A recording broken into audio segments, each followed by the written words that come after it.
नमस्कार साथियों। आज के इस वीडियो में हम कक्षा 9 के स्मृति नामक पाठ के दूसरे और तीसरे अध्याय की व्याख्या करेंगे, जिसके लेखक श्री राम शर्मा जी हैं। तो जैसा कि यहाँ पर सबसे पहले हम इस अध्याय को बहुत ही अच्छी तरीके से पढ़ेंगे और फिर इसके बाद हम इसके 1, 2, 3 तीनों पॉइंट के उत्तर अच्छी तरीके से लिखेंगे। तो जैसा कि यहाँ पर पॉइंट 2 करके दिया है, सांप से फुसकार करवा लेना मैं उस समय बड़ा काम समझता था।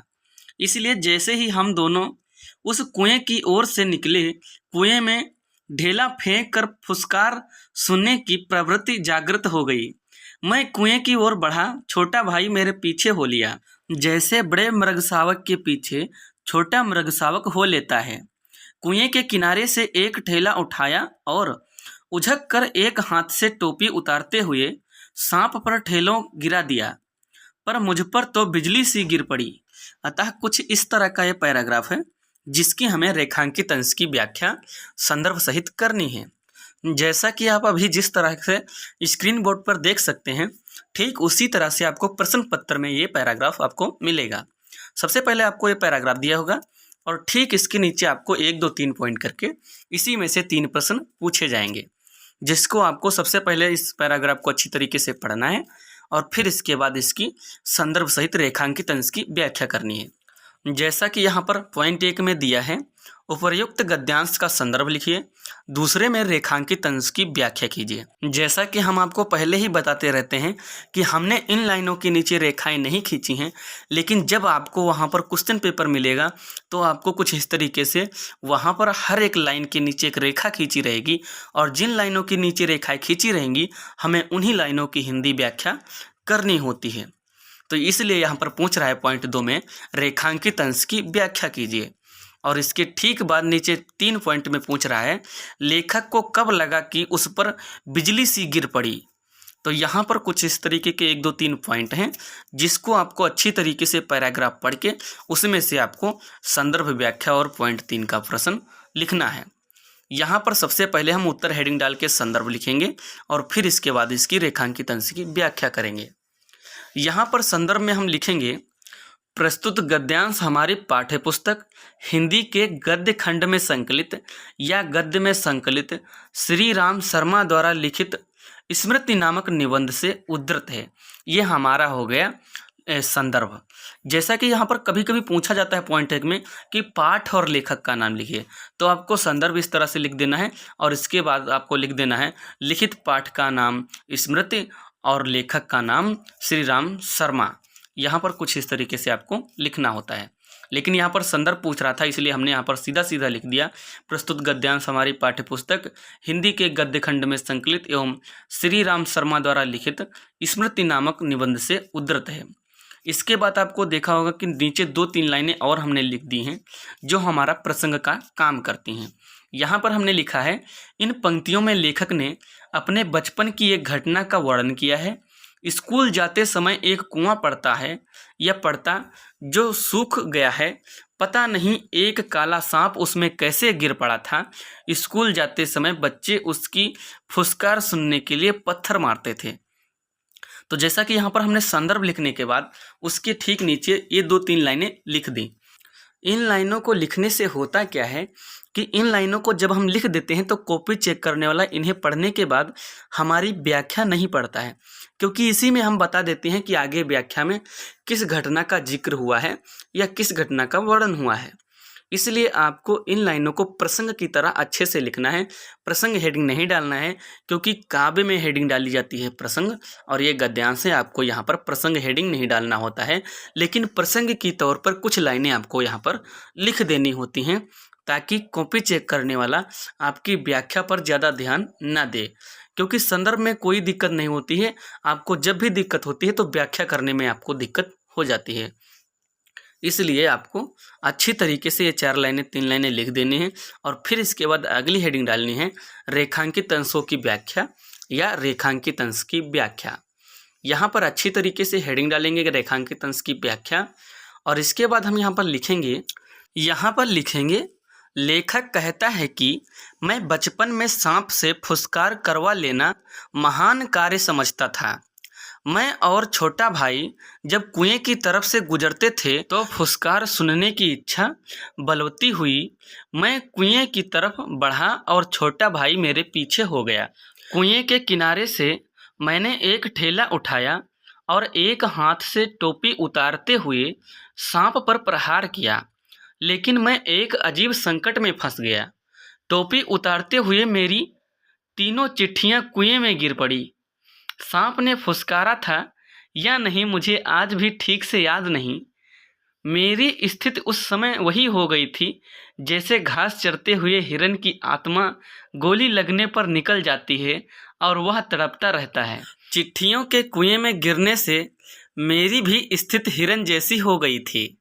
अतः इन्हीं लाइनों के साथ साथ इस अध्याय के भी रेखांकित अंश की व्याख्या समाप्त होती है। इसके बाद हमारा आता है अगला नंबर पॉइंट 3। पॉइंट 3 में हमसे पूछ रहा था कि लेखक को कब लगा कि उस पर बिजली गिर पड़ी है, जिसके लिए आपको करना क्या है, पॉइंट 3 लिखना है और पॉइंट 3 में उसका उत्तर लिख देना है। लेखक को टोपी उतारते हुए 3 चिट्ठियां कुएं में गिर पड़ी, उस समय लेखक पर बिजली सी गिर पड़ी या उस समय लगा कि उस पर बिजली गिर पड़ी। तो ये था हमारा तीसरे पॉइंट का उत्तर। तो आज के इस वीडियो में अध्याय नंबर 1 और अध्याय नंबर 2 के रेखांकित अंशों की संदर्भ सहित व्याख्या कंप्लीट हुई। तो बस उम्मीद करता हूँ कि ये वीडियो आपको अच्छी तरीके से समझ में आया होगा। तो बस आज के लिए इतना ही, मिलते हैं अगले वीडियो में। तब तक के लिए बाय बाय, सब्सक्राइब, लाइक और शेयर। अतः इसके बाद आएगा हमारा पॉइंट नंबर 3 या तीसरा अध्याय। तो जैसा कि ये अध्याय तीसरा वाला बड़ा है तो हमने आधा आधा करके 2 बार स्क्रीन पे दिखाया है। तो जैसा कि यहाँ पर इस अध्याय की कुछ इस तरीके की लाइनें हैं, इसको भी आपको पहले की तरह बहुत ही अच्छी तरीके से पढ़ना है और फिर इसकी आपको संदर्भ सहित व्याख्या करना है। जैसा कि यहाँ पर पॉइंट 3 करके दिया है, सांप को चक्षुश्रवा कहते हैं। मैं स्वयं चक्षुश्रवा हो रहा था। अन्य इंद्रियों ने मानो सहानुभूति से अपनी शक्ति आँखों को दे ही दी हो। सांप के फन की ओर मेरी आंखें लगी हुई थी कि वह कब किसी ओर आक्रमण करता है। सांप ने मोहिनी सी डाल दी थी, शायद वह मेरी आक्रमण की प्रतीक्षा में था। पर जिस विचार और आशा को लेकर मैंने कुएं में घुसने की ठानी थी वह तो आकाश कुसुम था। मनुष्य का अनुमान और भावी योजनाएं कभी भी कितनी मिथ्या और उल्टी निकलती हैं। मुझे सांप का साक्षात होते ही अपनी योजना और आशा की असंभवता प्रतीत हो गई। डंडा चलाने के लिए स्थान ही न था। लाठी या डंडा चलाने के लिए काफ़ी स्थान चाहिए जिसमें वे घुमाए जा सकें। सांप को डंडे से दबाया जा सकता था, पर ऐसा करना मानो तोप के मुहरे पर खड़ा होना था। तो जैसा कि यहाँ पर कुछ इस तरीके का ये पूरा का पूरा पैराग्राफ है और इसके ठीक नीचे आपको इसी में से 1, 2, 3 पॉइंट करके 3 प्रश्न पूछे जाएंगे। आपकी जानकारी के लिए बता दें कि यहाँ पर जो लाइनें लिखी हुई हैं, इन लाइनों के नीचे हमने रेखाएं नहीं खींची हैं, लेकिन जब आपको वहाँ पर क्वेश्चन पेपर मिलेगा तो कुछ इस तरीके से वहाँ पर आपको लाइनों के नीचे रेखाएं खींची रहेंगी। तो इसीलिए यहाँ पर जैसा कि पॉइंट 2 में पूछ रहा है रेखांकित अंश की व्याख्या कीजिए। तो यहाँ पर सबसे पहले पॉइंट 1 में पूछ रहा है उपर्युक्त गद्यांश का संदर्भ लिखिए। 2 में रेखांकित अंश की व्याख्या कीजिए और 3 में चक्षुश्रवा के नाम से कौन सा जीव जाना जाता है। तो जैसा कि यहाँ पर आपने देखा कि 2 पॉइंट में पूछ रहा है रेखांकित अंश की व्याख्या कीजिए। तो जब आपको वहाँ पर प्रश्न पत्र मिलेगा तो उसमें लाइनों के नीचे ठीक कुछ इस तरीके से रेखाएं खींची रहेंगी और इसको अच्छी तरीके से पढ़ने के बाद अब हम इसका संदर्भ व्याख्या करेंगे।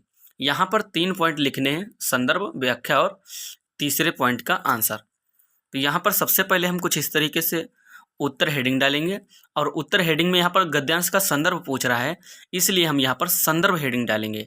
अन्यथा पाठ और लेखक का नाम भी कभी कभी पूछा जाता है तो वहाँ पर भी संदर्भ ही हेडिंग डाली जाती है, लेकिन वहाँ पर संदर्भ 2 तरीके से लिख दिया जाता है जो हम आपको अभी आगे बताएंगे।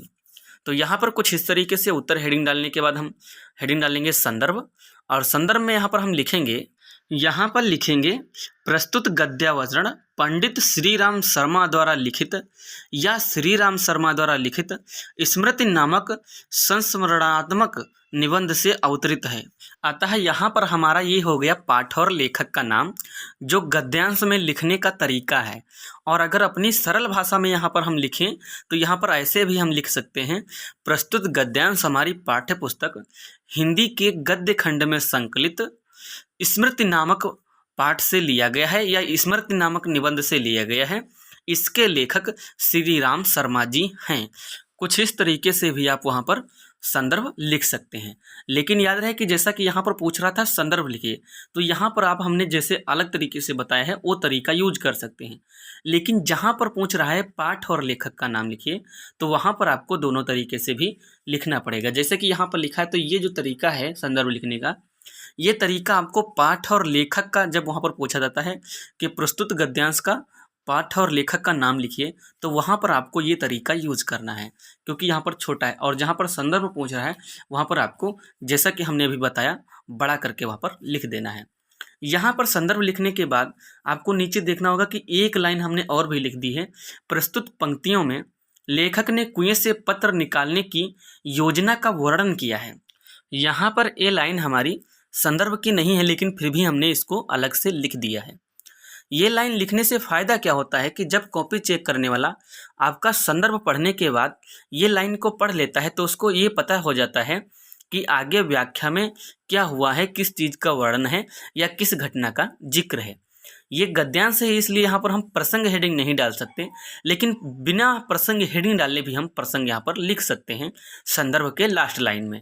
तो इसलिए आपको ये लाइन आपको हमेशा वहाँ पर ज़रूर लिखनी है, ताकि जब आपका कॉपी चेक करने वाला इस लाइन को अच्छे से पढ़ेगा तो उसके समझ में आ जाएगा कि इसकी व्याख्या के बारे में भी आपको अच्छी तरीके से जानकारी है। इसलिए आपने यहाँ पर ये लाइन लिख दी है, और वो आपकी व्याख्या पर ज़्यादा ध्यान नहीं देगा, आप वहाँ पर थोड़ा बहुत व्याख्या में बच सकते हैं। तो यहाँ पर संदर्भ अच्छी तरीके से लिखने के बाद हमारी अगली हेडिंग होगी रेखांकित अंश की व्याख्या। यहाँ पर कुछ इस तरीके से हेडिंग डालेंगे, रेखांकित अंश की व्याख्या या रेखांकित अंशों की व्याख्या। और इसके बाद यहाँ पर हम लिखेंगे, लेखक का कहना है कि सांप एक ऐसा जीव है जिसे चक्षुश्रवा के नाम से जाना जाता है। वहाँ मैं स्वयं चक्षुश्रवा हो रहा था। मुझे कुएं में ऐसा प्रतीत हो रहा था जैसे अन्य इंद्रियों ने अपनी संपूर्ण शक्ति नेत्रों को दे दी है। मेरी आंखें सांप के फन पर थीं कि सांप किस तरफ से आक्रमण कर सकता है, इसलिए मैं बिल्कुल चौकन्ना था। उधर सांप भी मेरे आक्रमण की प्रतीक्षा में था। मैंने जिस संकल्प के साथ कुएं में प्रवेश किया था, लगता था संकल्प अधूरा ही रह जाएगा। सांप से सामना होते ही मेरी योजना एवं आशा असंभव सी प्रतीत होने लगी। लाठी डंडा चलाने के लिए पर्याप्त स्थान चाहिए। कुएं में डंडा चलाने के लिए स्थान बहुत कम था। वहां केवल सांप को डंडे से दबाया जा सकता था, लेकिन ऐसा करना तोप के आगे खड़ा होना था। तो यहीं पर इन लाइनों की व्याख्या समाप्त होती है। इसके बाद आएगा हमारा पॉइंट नंबर 3। यहाँ पर पॉइंट नंबर 3 के प्रश्न में हमसे क्या पूछ रहा था? यहाँ पर हमसे पूछ रहा था कि चक्षुश्रवा के नाम से कौन जाना जाता है। तो यहाँ पर हम लिखेंगे, चक्षुश्रवा के नाम से सांप को जाना जाता है। माना जाता है कि सर्प कर्ण विहीन होने के कारण आंख से सुनता भी है। तो यहाँ पर ये तीसरा पॉइंट का उत्तर हो गया। तो उम्मीद करता हूँ कि इस अध्याय की व्याख्या आपको अच्छी तरीके से समझ में आई होगी। इस अध्याय के 1, 2, तीनों पॉइंट के उत्तर हमने अच्छी तरीके से करवा दिए, और इस वीडियो में हमने अध्याय नंबर 2 और अध्याय नंबर 3 की व्याख्या अच्छी तरीके से करवा दी। तो बस आज के लिए इतना ही। मिलते हैं अगले वीडियो में, तब तक के लिए बाय बाय। सब्सक्राइब, लाइक और शेयर।